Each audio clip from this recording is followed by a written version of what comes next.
Welcome back to the Chicago Tomahawk. I'm Mike, and I got my line mate Matt with me. And today, we're going to go over the Blackhawks' latest game, actually last two games. And Matt, man, what was going on during that Ducks game?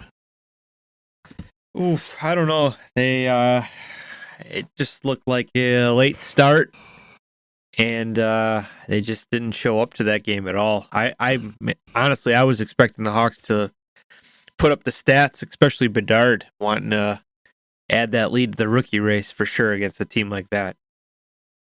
And that did not happen. No. But they did come back against the Sharks, and literally that was a comeback win. Kind of like they woke up a little bit. Man, we got a couple guys who got recalled back to the main squad. Lukas Reichel is one, playing great since he came back. He looks like he's motivated and I think I sent you that clip, and actually you posted that clip before I sent that to you, of him with that takeaway trying to create chances in the offensive zone. I like to see that. And what did he look like to you when he did that? When he did that, yeah, he was a little bit of a taser right there. I think a little bit of Kaner too. I mean, he was playing that puck possession game, and he left the zone. The taser was the defensive play, and then getting in the zone and just kind of playing keep away. And that, that's what I was mainly thinking. I was mainly thinking of the takeaway. And you know what, man? To be honest with you, I mean, we can give that to Patrick Kane, because later on in Patrick Kane's career, he has been, he hasn't been that bad on the defensive side. Make no mistakes, when Patrick Kane is on the ice, he's there to put up points. So, but he will back check. Anyways, another notable call up that has that I've seen make a difference is Wyatt Kaiser. He was on the power play on that Sharks game, I believe, and he was moving the puck pretty well, man. I predicted it, that he was going to come out of camp. He was going to surprise a lot of people, and he did. And then he didn't stay up with the main group for a long time. I think he did 10 games or 15 games, and they sent him down so that he can get more experience in Rockford. But he looks pretty good, man. What have you noticed Kaiser at all?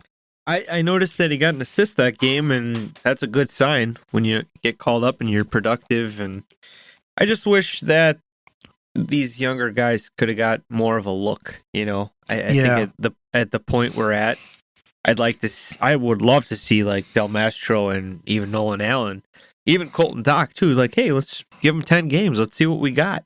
But they're probably doing the Reichel approach last year, being very patient, and I get it, but just to excite the fan base at least, because can only get tired of seeing these older guys. Like, nothing against Tyler Johnson, but he's not going to be here when these young guys come up, and I like to be teased a little bit, I guess. In all honesty, man, the Hawks were essentially out of it in January. I think that they should have been looking towards this, like, okay, when are we going to bring up the kids so that they can get some NHL experience? Sure. You've got the fan base in some ways. They're upset that, the Hawks are losing games. They're upset that, some of these games aren't competitive. But you know what? This is going to be a timely process of what the Blackhawks are trying to do, and that's grow their team from within. And it's pretty painful. So I don't see why we don't play these younger players now, especially Lukas Reichel. Dude, get this, man. Get this. This is something that I heard from somebody, that they said, if Lukas Reichel doesn't produce by the end of the year, let him go. He's another Kirby Dach. It's like, hold on a second here. Kirby Dach had about, how long did he have, man? 3 seasons? Right? Yeah. 3 years. How long has Kurashev had? And how many times did they send him down? 0. Never played down there. No. And I mean, he probably should have his first year. Yes, I think they made some mistakes with him, and yes, he was upset about, I can't face Nathan MacKinnon. I'm not that guy. Who can though? Yeah, I mean, it's this year no one can. But they used him wrong, and I think he's pretty bitter about it. I've said some things about Doc that kind of come across as mean, but you didn't play that well. You didn't perform here, and you got a lot of chances. And 3 years, I'd like to jump back to Lafreniere in New York. They've been pretty patient with that guy. He's having a career year. It takes time for some guys, and I think if Reichel can find the consistency, I think he'll be fine on this team. I get into arguments all the time over him, like, oh, he's not a top 6. He absolutely, on this team, is a top 6 forward. If you look at that roster, he's a top 6 guy. And we're not playing for anything. Get the guy out there and get as many looks as you can. Different looks, different scenarios, bad teams, good teams, power play time. I mean, this is the time to do it. And these guys just, it's funny, they preach patience, all these fans, and they have zero patience with Reichel, it seems like. It's kind of frustrating. It's incredibly frustrating because it's like, here, I'm going to name off some players. We've got, say, Connor McDavid, Nathan McKinnon, Sidney Crosby, Jonathan Taves, Patrick Kane, Alex Ovechkin. Let's go with Mitch Marner, William Nylander. I'll give you Austin Matthews, and let's say Kucherov. Okay, I just named off 10 guys. Okay, all 10 of these guys are elite. How many other guys try to make it into the NHL and can't, or they need time to develop? Probably 90% of guys. What Maybe I just more. Named off, what I just named off is the top 10% of type of players that come into the NHL. And you know, actually, man, maybe 5%. Guys do not come into this league and start producing right off the bat. The only players that do that are generational players and top elite talent. And I don't think people understand that, man. People don't understand how hard it is to come into the league and produce. And I like to give Lukas Reichel the benefit of the doubt that he isn't one of these generational type of players, and he's never been built that. He is a regular player, just like everybody else, that needs time to develop. I believe he's 21 years old. And not even 100 games played in the league. Not even 100 games played. 80 games played. Okay. Yep. Yeah. I mean, there's no way why we should be giving up on this kid yet and not giving him the time to get another bridge deal out grow. Of him. Get another 2-3 years out of him. Why would we not do that? Why would we not at least give him a 3 to 4 year deal on the cheap so that he can prove himself? He's young. It's actually in our best interest too, because what if he develops into that player that we want him to? We've got that guy on a 3 to 4 year deal for cheap. Yep. So that's my gripe, man. I had to get on my soapbox about that because I'm 100% with you on that, because I've been seeing tons of just like miserable people out there. Like, yeah, they're hard on him. And I ask him, where were you with Kurashev the last 2 seasons? He was awful. It took an amazing 18-year-old kid to reignite his little career. And me and you were pretty tough on Kurashev at the beginning of the year. The guy's going to arbitration? Are you kidding me? This guy's trying to get more money for what? What have you done? And this year, absolutely one of the top players on the team. He looks good with Bedard. They complement each other very well. And, you know, it took time. You know, I thought the Hawks gave up on Pius Suter too quick. And I thought Suter was better than Kurashev. And you know what? They let Suter go. And they kept Kurashev. And that was a head scratcher. And you know what? He, like I said, he's fitting in very well with Bedard, and he's putting up some good assist numbers. He's career high in points, and it's working out. And, you know, maybe you can get him locked up to another cheaper deal just to kind of see if, hey, maybe this guy will survive the rebuild and be on the club and when they're competing for a playoff spot.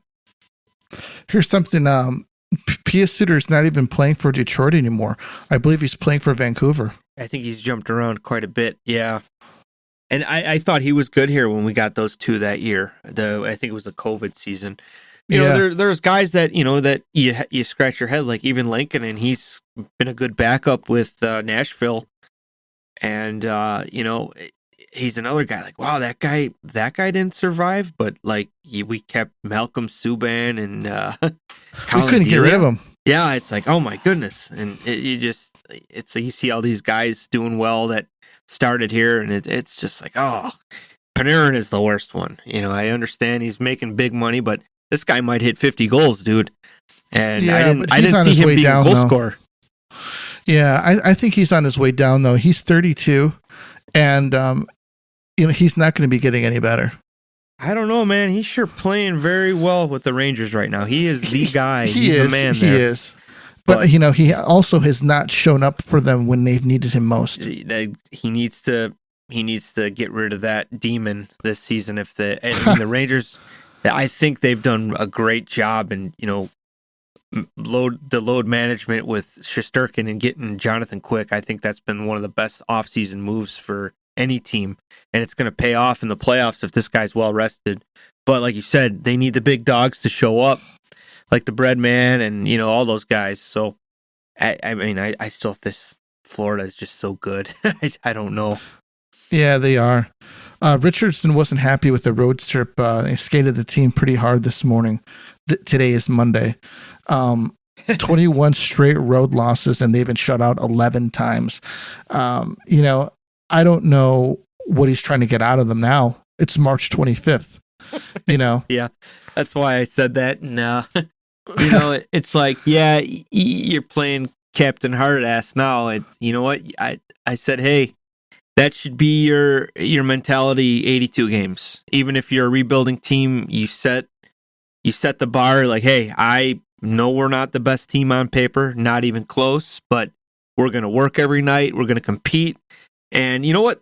To his credit, the beginning of the season, they did play good. The Hawks played hard. They fought hard. But the last couple months, man, there's been some games where it's like, what am I watching? We have 2 shots on net, and we're losing 4-0 in the first period. Yeah. That's 100% on the coach. Like, come on. Put the guys out there that are going to work and, try and battle hard every game. It's just, I think it's very late, so he's not a bad coach. I just think that he's trying to show like, hey guys, I'm still here. I'm the coach, and you guys are kind of getting away from me a little bit, but I think it's too late. There's 15 or 10 games left. Yeah. I'm getting, the way that he is with Reichel, I'm getting that feeling on how Q was with Nick Leddy, who, by the way, just played in his 1000th NHL game. Do you get that vibe at all, man? Well, I hope not, that he's not playing like favorites, I think Q was very, very bad with that. He was just set in his ways. He loved having a veteran defenseman out there. Michael Roosevelt. Yeah, was man. more important to him than Nick Leddy, which is just insane because Nick Leddy clearly was the better player, faster. Yeah, he made mistakes. He was kind of a run and gunner. But Michael Roosevelt, there was times where he was skating backwards and he would fall flat on his ass, and the other team would score, especially in the playoffs. It's like this guy on the ice on the playoffs was just like, oh God, you're shaking. And Kimmo Timonen too, like, oh brother, like those guys get the puck. I mean, you better be putting Duncan Keith or Seabrook out with those guys. Put them on double duty, but then you break them up. It's like this isn't working out. No, and I think Leddy was he could have been probably like the guy passing the torch, Keith passing the torch to him, but. You got to pay all these guys, and Leddy was good. He was good with the Islanders too, and he's with the Blues now, which sucks. He's with Brandon Saad, and that team's fighting for a spot. But yeah, Leddy, 1,000 games, man. Pretty good trade for Bowman, I will say. Trading Cam Barker, who was another like guy that was overhyped by fans, Cam Barker's the next guy, and you trade Leddy and. You get Kim Janssen and Nick Leddy, and it was just an absolute steal of a trade. So, and Nick Leddy ended up winning 2 cups with us, which was very fun. Or I'm sorry, maybe 1 cup, right? 13. Yeah, that's right, man. The Blackhawks drafted Cam Barker with the number 3 pick that year. Yeah, we had some bad picks before Kane and Taves. I mean, Jack Skilly was okay. He was projected to be higher, just never really worked out. Cam Barker was a high pick, and it's like, oh my God, these guys were just busting, and thank God for the Kane and Taves days. You know, it's funny is that actually that's funny that you bring that up because I was looking at something of like if that draft could have been redone. Oh, I love those. It was pretty interesting. Yeah, I'll have to find that another time and bring that up. But yeah, it was one of those. It was pretty cool. I always look back at the Kirby Doc draft year. You know, Jack Hughes would probably still go one. He's another one. How about his first 2 years in the league? Oh, exactly. I've said that too. If the Devils gave up on Jack Hughes like the Hawks fans want to do with Reichel, they're going to kick themselves in the asses because that guy, his third year, he finally got it. You know, and he got his 8-year, $8 million a year deal, and it's a steal, dude. That's a absolute steal of a contract. That's a huge win for the Devils organization. And the dude scored 40 last year. Just missed 100 points. You know, they're fighting for a playoff spot. He's been injured. You know, the whole team's kind of had some goaltending issues, and they're fighting for that last spot. But they're a goalie away from being a scary team. So, and he's leading the charge, man. He's a very good player, and his brother is a very good player, very good defenseman back there. Those guys are going to rip it up for years. Yeah, man. He's Luke Hughes. He's looking good. He's a rookie, man, and he's playing very, very well. A lot of people, I should say Minnesota, they're really high on Brock Faber, but I'll tell you what, man, Luke Hughes is he's as billed, I would say. Oh, yeah. He definitely, I think, is the best defenseman in the class. Faber's having a good year. Yeah, I mean, I don't know why Minnesota's worried about a Rookie of the Year award. I mean, I'd be more focused on making the playoffs. But well, it is Minnesota. And then you're going to talk about plus minus. Come on, I'm sure all those people in Minnesota love Erik Karlsson and all the stuff that he does, and I guarantee you they voted for him to be the best defenseman last year with a minus 1,000. So. You know whatever, dude. Since you bring that up, let's talk about it. There is a lot of Minnesota fans that are saying that Brock Faber should win the Calder Trophy over Connor Bedard. So I would say that Brock Faber has played very well. I think Jared Spurgeon went down earlier in the year, and he kind of had to sink or swim, and he swam. And he's been playing very, very well for them. Now, the argument that a lot of people are saying is that he's playing better, his team's going to the playoffs. Bedard, he's not making as big of an impression as Brock Faber. And what I have to say about that is that if you were to take Brock Faber and put him on the Blackhawks, and if you were to take Connor Bedard and put him on the Wild, what do you think would happen to his production playing with Kirill Kaprizov? Well, let's just start with Faber first. Faber would be sent down to the Rockford Ice Hawks. And Connor Bedard would probably have 45 goals by now and maybe 60 assists. That's, to your point, I know where you're getting at. Here's all you have to say. Okay, so if I was the GM of the Hawks and I'm calling Billy Guerin, hey, I want to trade you Connor Bedard for Brock Faber. Will you do it? 100 times out of 100 times, Bill Guerin is going to say, yes, I'll take Connor Bedard. Every time. He's just the better player. I mean, it's all you have to say. It's just, come on, people. It's two different positions. It's hard to compare. I think plus minus is very important for a defenseman more than it is for a forward. I do respect the guys, the Selke-like guys, that love the two-way game and pride themselves with good plus minus. But guys like Bedard, over time when he's got better players around him, he's going to probably be getting like a plus 20, plus 30, just because he's going to be on the ice for tons of points and goals and stuff.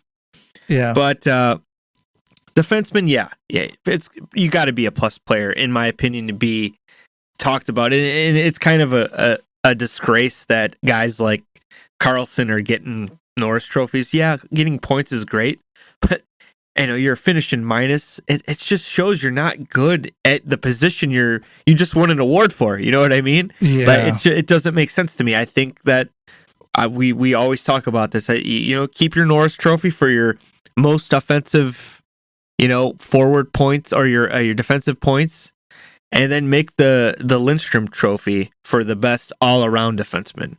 So guys like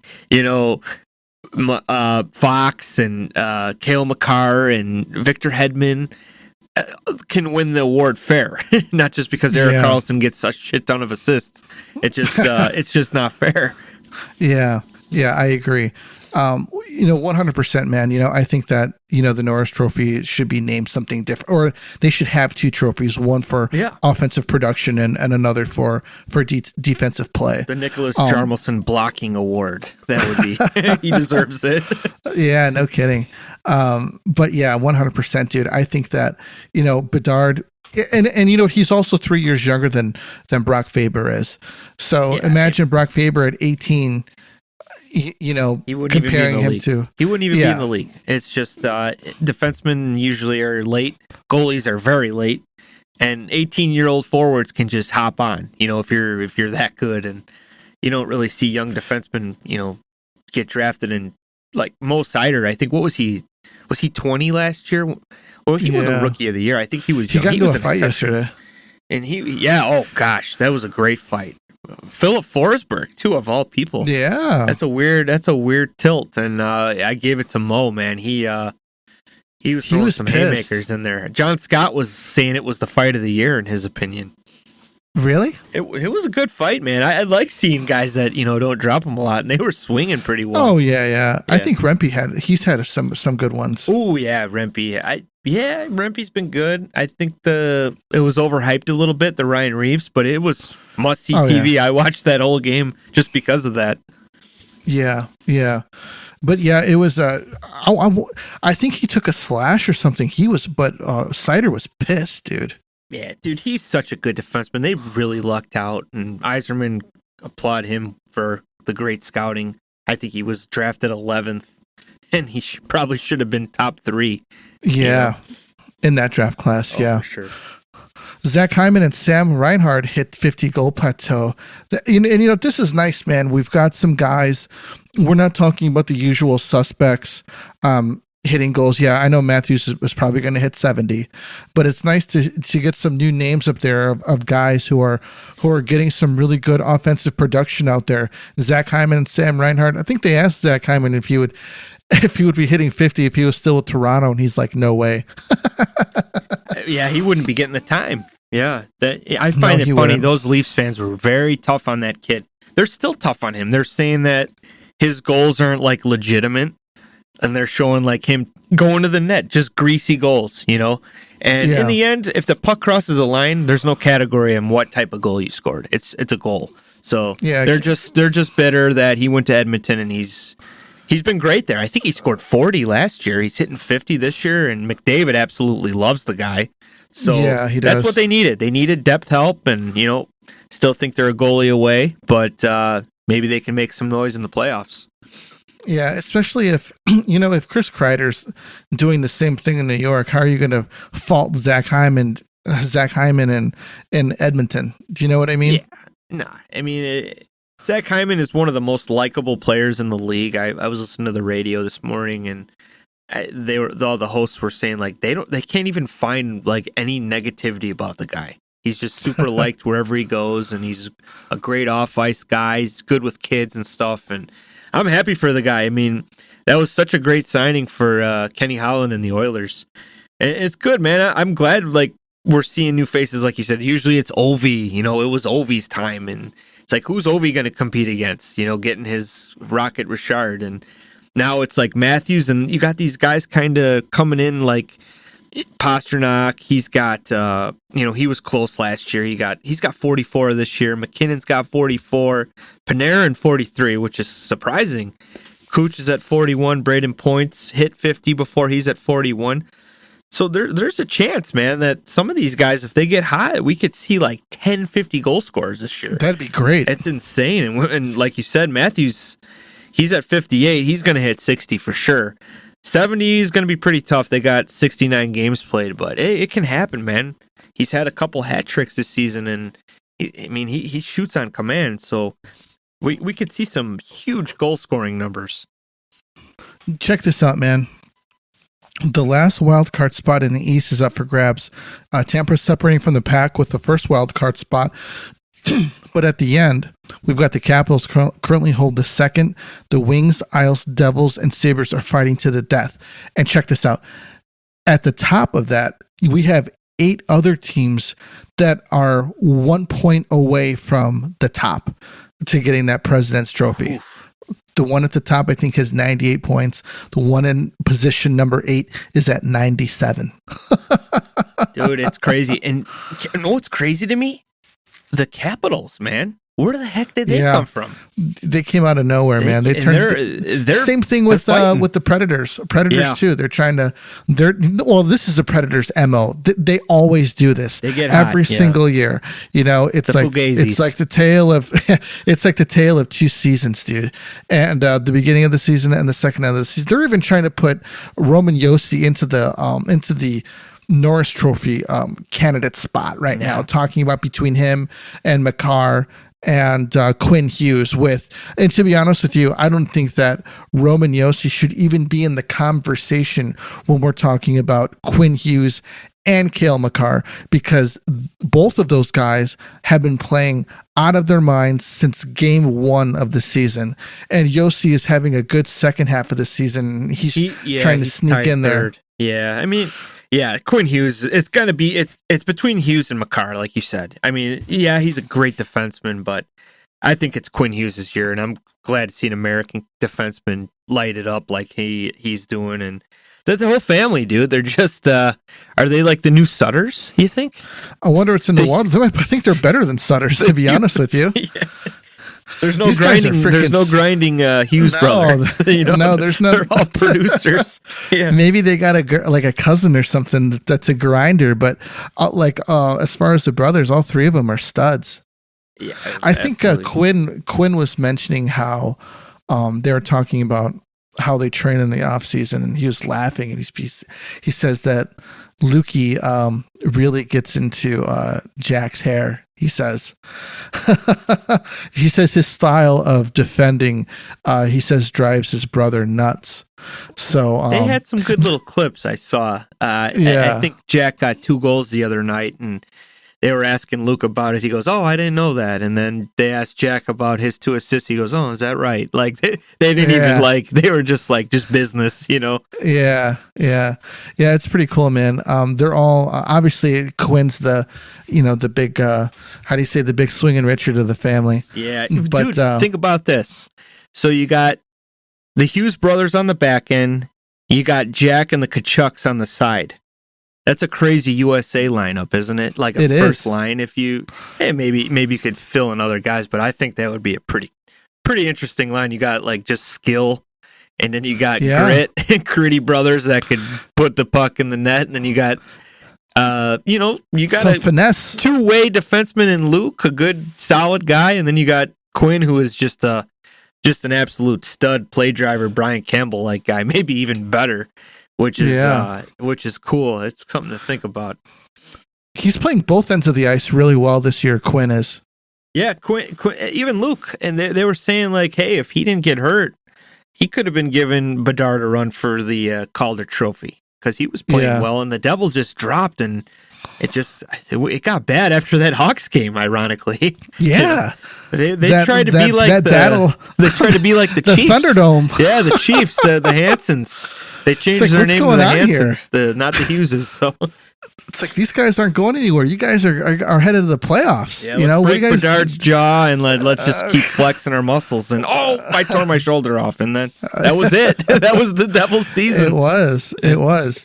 So who do you think is going to take that last spot? The Wings, Isles, Devils, or the Sabres? So I was talking to a follower of ours, Dirty Third, good guy. He's got a good blog out there I like to read. He thinks Detroit, and I agreed with him, and we were both saying, we'd like to see Kaner take that, get in the playoffs again, and have success, but kind of want him to lose. So maybe there's a possibility of him coming back, but I think Detroit, they had a good game against the Islanders, and they kind of sent a message to him. Patrick Waugh, they got beat. Waugh pulled a goalie with 5 minutes left, and it just got worse, and I'm just surprised with the Caps. but I think there's going to be a little swapping. I think Detroit's going to find their way in, probably get bounced by the Panthers first round. I'm going to go with, I think Buffalo, man. I'm going to go with something a little different. I think Buffalo might turn it on and make it in. You know, getting Bo Byram in that trade, they've got a very young, a very talented blue line, man, that this team, I think, is going to be a very sneaky good in the future. But I think that there's a possibility that they could possibly sneak into that last spot. I mean, they're I think they're what, 5-6 points back from the Caps right now, and yeah, Bo Byram he's been a stud since he's been acquired by them at the deadline.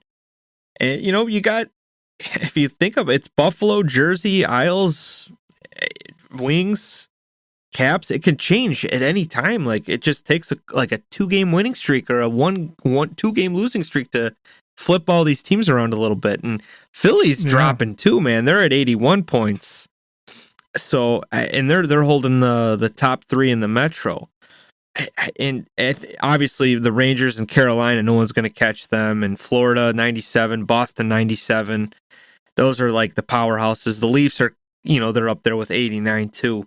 But if you look at Tampa, I mean, they might be able to catch those guys the way that they're playing too. Tampa really woke up. That trade with Duclair, former Blackhawk, former every other team, but he's got a point in every game he's been playing for them. So he's got 7 games played, 5 goals, 4 assists. Man, that's really impressive for he's really putting up some numbers there in Tampa. Don't count Tampa out. Vasilevsky's finding his game too, and they're just super fun to watch. Yeah. Here's another good one, man. Sean Moynihan, since arriving in Winnipeg, he's got 8 goals and 7 assists. 15 points in 23 games. That's serious production for him. Yeah. Didn't he get traded at the beginning of the year? Yeah, I believe he did. Yeah, he's been a good fit. He's got some health issues. I just don't know about those guys. I thought the Jets they're probably the best defensive team in the game, they're saying right now. Maybe the numbers and stuff, but I don't know, man.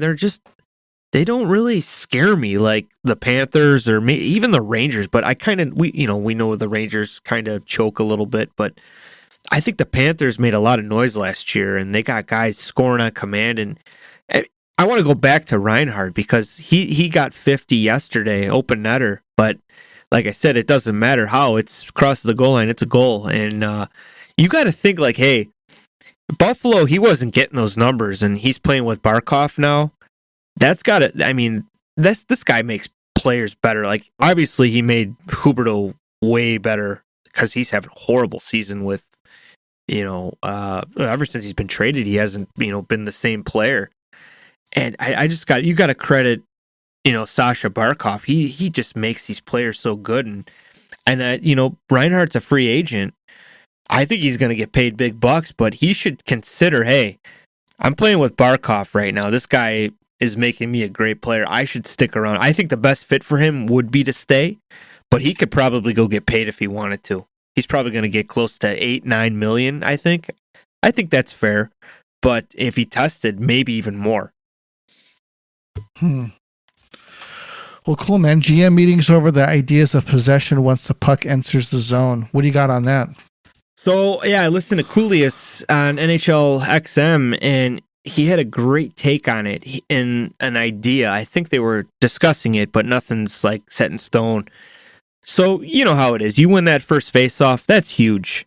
You could kind of control everything, and if you don't like it, if you're skating in the blue line, you're skating in their zone, you turn around and you kind of regroup and change and get fresh legs.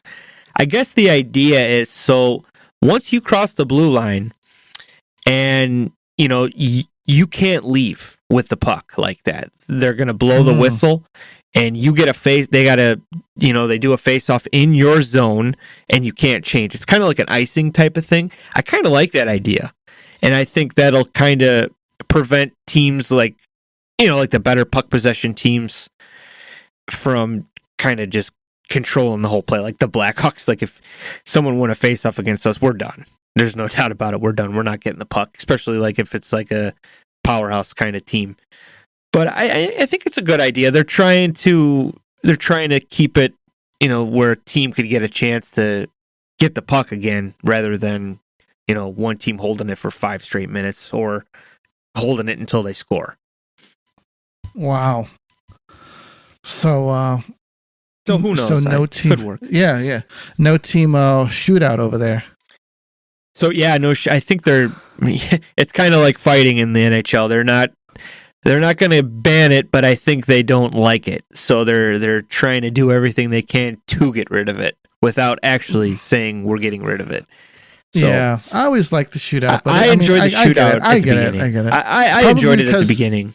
Yeah, I did too, especially when you've got Kaner and Taves. You got Taves that's shooting, 60% or something? Yeah, that's crazy, man. They could come up with ideas. Like, I think this guy, what's the goalie analytics guy in the Rangers? I forget his name, I'm blanking, but he suggested like a shot clock, like if you're in the zone or something. But I think that would be too hard to, you know what I mean? That would be too hard to regulate, I guess. It's like, okay, 1 second left on the shot clock, I'm going to shoot it, then what? It's not basketball. So there's ideas for it.